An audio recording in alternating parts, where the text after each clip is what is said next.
Assalamu alaikum dear students of class 10.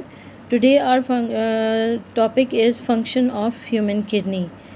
The main function of human kidney is urine formation and it takes place in 3 steps. First step is pressure filtration, second is selective reabsorption and third is tubular secretion या urine formation. First of all we will study about pressure filtration.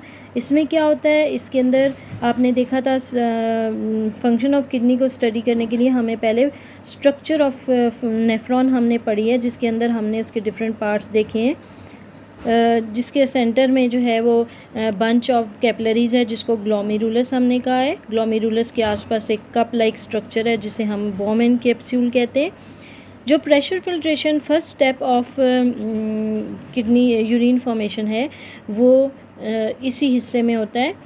जब blood आता है glomerulus के अंदर तो बहुत ही high pressure होता है ब्लड का, और उस हाई प्रेशर की वजह से पानी और सॉल्ट्स, ग्लूकोज, यूरिया वगैरह जितने भी ब्लड के अंदर वेस्ट मटेरियल्स होते हैं they are forced out of glomerular capillaries.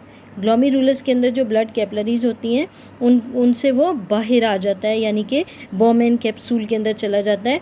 सारा फिल्ट्रेट, इसको कहते हैं हम फिल्ट्रेट या वेस्ट मटेरियल, जो कि किस चीज़ पर कंसिस्ट करता है, वाटर, सॉल्ट, ग्लूकोज और यूरिया के ऊपर ये कंसिस्ट करता है. अब क्योंकि ये ग्लोमेरुलस से निकल के बोमेन कैप्सूल के अंदर आ चुका है, अब हम इसको कहेंगे ग्लोमेरुलर फिल्ट्रेट. ये आपका फर्स्ट स्टेप कंप्लीट हो गया फंक्शन ऑफ किडनी में. सेकंड में हम देखते हैं सिलेक्टिव रीएब्जॉर्प्शन है. रीएब्जॉर्प्शन का मतलब क्या है कि ये जितना भी फिल्ट्रेट आया है हमारे पास, इसमें जो ज़रूरी चीज़ें होंगी ये अब जो नेफ्रॉन का सेकंड पार्ट है यानी ट्यूबुलर पार्ट है, जो हमने देखा था प्रॉक्सिमल कॉन्वोल्यूटेड ट्यूब, फिर लूप ऑफ हेनले और फिर डिस्टल कॉन्वोल्यूटेड ट्यूब. अब ये सारा प्रोसेस यहाँ पे होना है.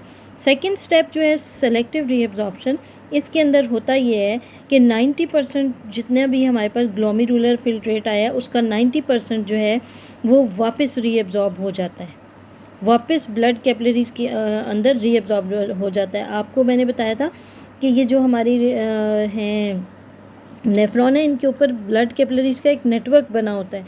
तो ये जितना भी फिल्ट्रेट है इसमें से जितनी ज़रूरी चीज़ें होती हैं वो वापस ब्लड में रीएब्जॉर्ब हो जाती हैं by the process of diffusion, osmosis. ये तीनों प्रोसेस जो है एक्टिव ट्रांसपोर्ट, ये तीनों प्रोसेसेस इसमें इन्वॉल्व होते हैं.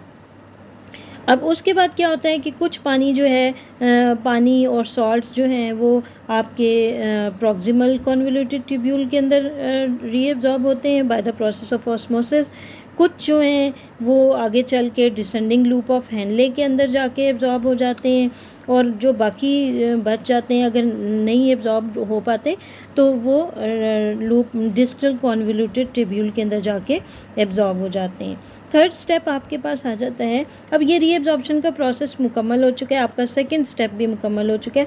थर्ड स्टेप आ जाता है आपके पास फंक्शन ऑफ किडनी में ट्यूबुलर सिक्रीशन. यहाँ पे यूरिन बनेगा, यानी जितनी ज़रूरी चीज़ें रीएब्जॉर्ब होनी थी वो मोस्टली हो चुकी हैं.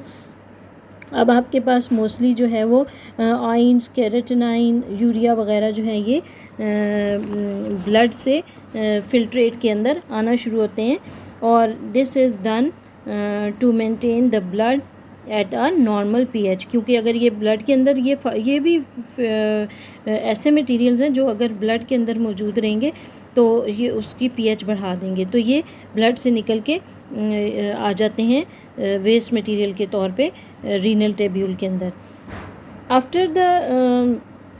After this step filtrate present in renal tubule, now this is known as urine. अब ये जो आपके पास मटेरियल आ गया है तो कुछ वाटर आ गया है सेलेक्टिव रीअब्जॉर्प्शन के बाद, केराटिनाइन, आइंस, यूरिया, ये सारी चीज़ें मिलके अब आपके पास क्या कहलाती हैं, यूरिन. इस तरीके से 3 स्टेप्स के अंदर आपकी किडनी फंक्शन करती है और यूरिन बनाती है. ये यूरिन आप कलेक्टिंग डक्ट्स को दे दिया जाएगा जहाँ से वो रीनल पेल्विस में चला जाएगा, और रीनल पेल्विस इसको लेके यूरिटर के ज़रिए यूरिनरी ब्लैडर और फिर ये यूरिथ्रा से आउट हो जाएगा.